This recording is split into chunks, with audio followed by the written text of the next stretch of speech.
So some of my favorite wines in Champagne are produced by Jérôme Prévost in the village of Goux, in the north of the Montagne de Reims. And I had a message from someone yesterday saying they found the wines. It had taken them a while to understand the wines.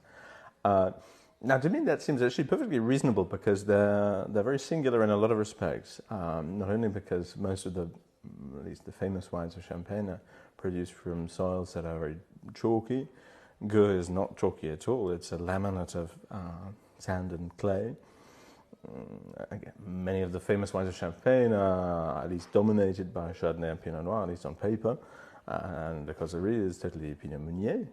And I think beyond that, the way the wines are made is quite singular as well. They're fermented in wood, large barrels, and also not topped up as vin clair regularly. So a little bit of fluor or of voile, a film of superficial yeasts forms on the surface of the wine, contributes to slightly sort of biologically aged character to the wines. Aromas, slightly spicy aromas, a bit like fenugreek, nuts, dried fruits. So it's interesting, and Prévost talks about it a bit as if the second fermentation, when the wine becomes champagne, when it becomes sparkling, it's a bit like a crucible where everything gets melted down and reformed. In a sense, you can permit yourself to do that sort of biological aging of the vin clair, like some other famous producers in the Côte de Blanc that many people have heard of. And then the wine is refreshed by its second fermentation. So it's an interesting process. They take time. People think of Meunier as being sort of, and the Grand Marque often talk about Meunier as being something that gives upfront fruit to wines. Prévost wines take time. This is 2013 La Causerie and 17 facsimile.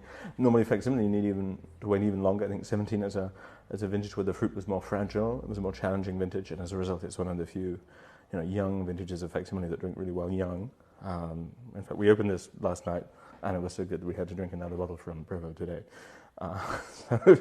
But there's something very singular about that sort of sapid umami quality that you get from the biological aging, without it being as extreme as in some producers who work in that stylistic vein.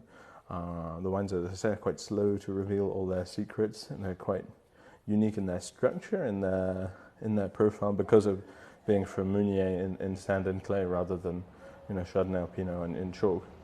So their singularity is one of the striking things about them. They're also just incredibly vinous and intensely flavoured and compelling once you get to know them. So thought I'd say a few words about them and why they're so special.